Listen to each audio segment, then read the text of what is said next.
All right, Taurus, welcome to you. Welcome to the second half of August 2024. Let's see what's going on for you guys. This reading is for Taurus, Sun, Moon, Rising, and Venus. So feel free to swap around the energies. As always, I could be talking to a cross watcher. So really just take what resonates and leave what doesn't, okay, Taurus? So let's see what's coming up for you. Got a lot going on. Let's see. Hold on. All right. Here. Oh, wow. Okay. So I saw this card at the bottom when I first started shuffling. I kept seeing it. It moved into the deck, and now here it is. There's definitely some kind of risk that's being asked of you that's going to bring about a lot of relief. Some kind of choice. Relief and release, I'm hearing. Yeah. Shadow. Wow. Earth energy.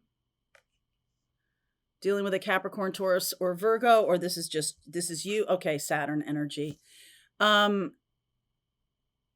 This is all in the 3D. Okay. So number one, we're going to have in September, we're going to have Uranus going in retrograde in your sign right at the very end there, like 26, 27 degrees, right about there. So pay attention to what you have in Taurus. If you're a sun sign Taurus, okay. If you have other things in there, moon, rising, Venus, or other stuff in there in your birth chart, especially at those end degrees, this is going to be activated. And what's going to be happening, Uranus is the energy of like flashbang, like a surprise. Some kind of shadow aspect needs your love. And that's what shadows are. Like sometimes we talk about them as, the bad parts of ourselves or the stuff that we want to abandon. But those are the parts of yourself that need more love than anything else because they have been abandoned. And it's part of ourselves that we don't like to look at. Maybe we have a jealous streak. Maybe we, in our view, maybe we're not that good with money, which is like cardinal sin for the Taurus, right? Especially because we have Earth here and then we have the Capricorn, Saturnian energy here with time.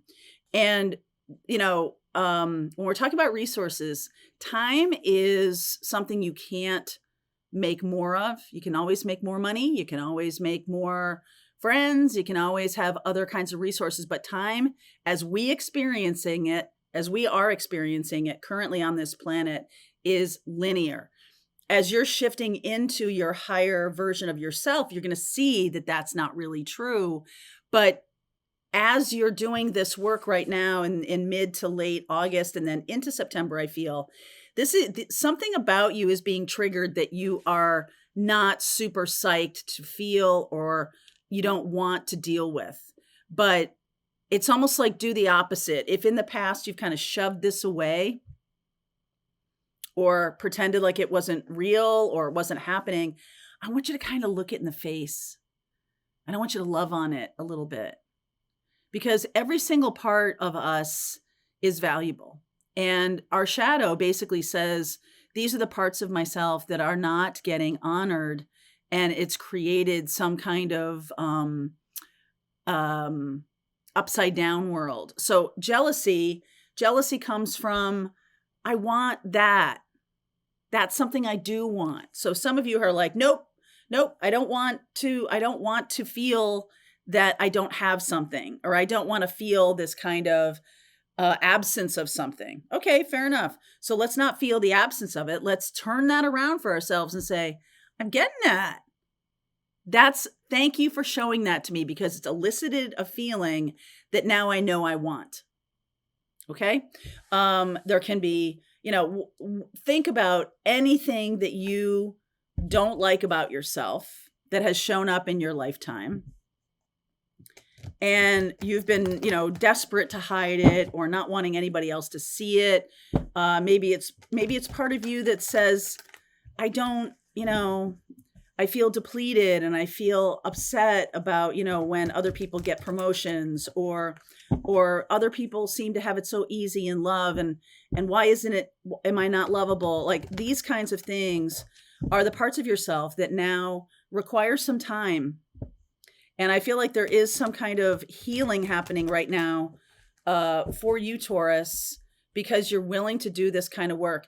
It's also possible that right now these parts of yourself are being extra triggered because there could be a disturbance in the force, a change in your life, or something like that going on. Change itself, for a lot of earth signs, is challenging for all of us. What am I talking about? For all of us, right? Change can be challenging, mostly because either we gotten comfortable with something, or we're not sure what it's going to look like, and what if it's worse than what I have now, kind of a feeling. So let's see where the reading takes us. Six of Swords. Oh yeah, moving on from something. I almost feel like you deserve an apology, but you're not getting it. Five of Swords, Knight of Swords, and the Knight of Wands. You deserve some kind of apology. So there could be somebody around you who's very snarky and snippy, or, they're just they may show up like a king in terms of their stature or their external life trappings. This could be a parent, this could be a spouse, this could be a sibling, a best friend. They appear like they're somebody who's really got it all together or something like that, but inside they're really a teenager. Inside they don't have really the capability that you expect of them. Somebody who has this stature or this life, it's shocking how little this person has emotional empathy. Sometimes you may see it once in a while. It's shocking how little awareness this person has of the feelings of other people. Oh, that's empathy. It's loud. And every once in a while they show it. They show it in physical ways, maybe. They show it in tangible ways, but not the intangible ways. And the intangible ways are important to you. There's something here about not being kind, or not being generous of spirit, or something like that. This person is not really that, but you might have even said to yourself, well, they show their love in other ways. Okay, you might have even said that to yourself. Six of Pentacles, Moon, Nine of Swords, the Star card, the Four of Swords, the Four of Pentacles. Lots of rumination going on. So we just went through a full moon in Aquarius. And, I tend to think of Aquarius as a very cold sign.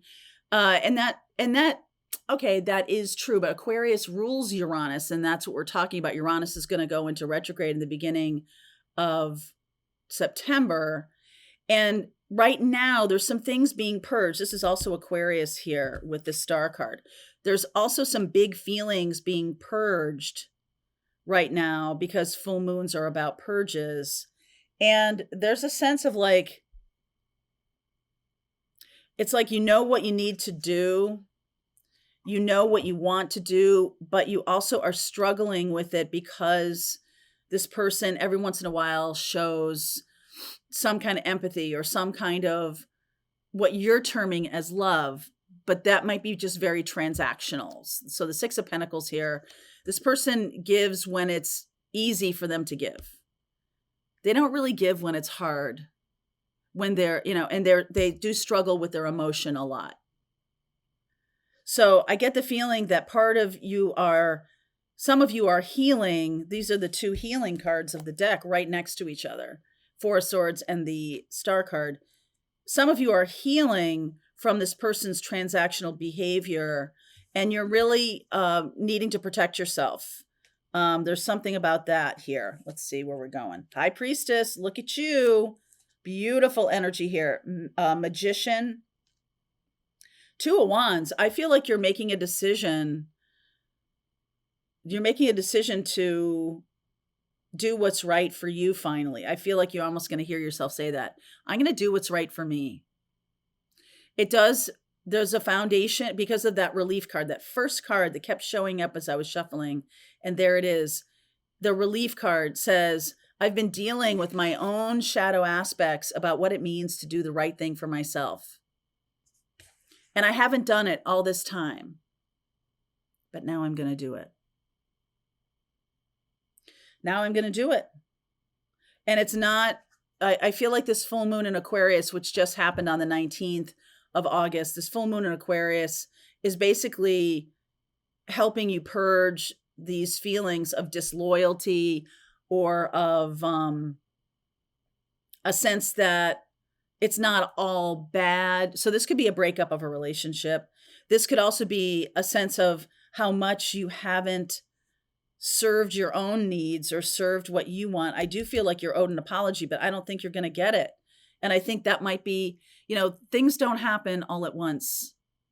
There's, you've ever heard death by 1,000 paper cuts. There's something like that going on here where, little by little things. So you can't really point to one big thing that says, hey, consistently, this is lacking.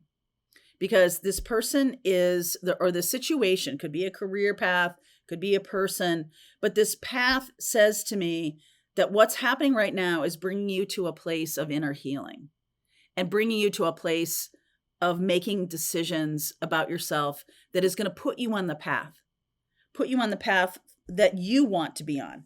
The High Priestess and the Magician, very singular energies, and it's the number 1 and the number 2 card. So this is like the beginning of a new path. You're manifesting from a higher place. Some of you have tried to manifest from within this connection or within this energy of feeling less than. If this person makes you feel less than, there's always this imbalance or something like that. Either they're putting you on a pedestal or they're treating you like dirt. Like those two things can happen almost simultaneously. It's very crazy making. And the healing is really starting already. So that tells me that you've come to some place, right? The moon and the 9 of swords. You've come to some kind of place where you've shifted your energy. In the past, this was about how can we have a better relationship? And now it's sort of like that ship has sailed. Like there is no relationship better than what we have right now. This is it, as is. And so I have to make a decision as to whether that's good enough. Okay, so moon and the 9 of swords. Page of Pentacles. Start learning. You're like interested. Oh, look at that. And the 3 of Wands. Start learning about what you do want. Okay, I feel like you've been struggling with this situation for some time. Could be a really long time. And when Uranus goes in retrograde, whatever house you have that in your birth chart is going to give you some indication of what part of your life is really being impacted. I feel like a lot of you I'm talking to, this has to do with another person. This person doesn't even really have to be on the planet. This could be a deceased parent that still is in your head, that is driving you in certain directions because that's what they taught you was the right thing for you. And you're like, yeah, but this sucks for me. This isn't good for me. It's not healthy. It's not anything. And so you're kind of looking to the future. 3 of Wands, 3 of Cups, and the 9 of Cups. What is it that I want? Have you asked yourself that? Because I feel like you're coming to the end of a cycle here. We got a lot of 3s and 4s, and then all of a sudden there's a 9. So we're jumping. It's not rash. Oh, Uranus. Sudden decisions. Sudden choices. Uranus is at 27 degrees Taurus. It's like you're coming to the end of something. Now, Uranus is going to go retrograde at the very beginning of, I'll talk about that in the extended. I don't have my little book giving me dates. You need dates. Uranus is going to go retrograde in September. So there can be some backsliding, or this can be some kind of internal aha moments going, whoa. Like it's not happening in a conversation between you and this other person where it might have in the past. It's not happening with that externally. It's happening internally. And Uranus is one of the planets, Uranus, Neptune, and Pluto, in 2025 and 2026 are all going to be changing into air and fire signs. We have Saturn also changing into a fire sign. And these outer planets are generational in nature. So there's something about a generational thing. So this might be something that was very common to people right around your age. Right now, there might be a kind of a wholesale shift away from keeping it all inside into expressing it in the world. There may be a sense of like, I deserve happiness. I'm going to go toward my happiness. I'm making the choice here to manifest my happiness. You cannot do that from a low vibe. If you're in a situation that is low vibe, or even being in the shadow aspect, when you love on it, when you bring it into existence as like a superpower, it becomes high vibe. So I feel like some of you are shifting from a place of despair or a place of rage or a place of unfairness, and doing the inner work right now that's going to bring you to a place where you can manifest from a higher vibe. That's the only way to manifest something differently than what you have currently. All right, so let's see where we're going with this. I'm going to go deeper. I will talk a little bit more about the degrees and stuff. I'm going to go get my book so I give you the right info. All right, link is below, Taurus, if you want to continue on. I'll see you over there. All right, I hope you enjoyed that video. If it was helpful to you, please consider liking this video and sharing it with anybody who might have a need for similar kind of information. And if you like this video, check out these videos.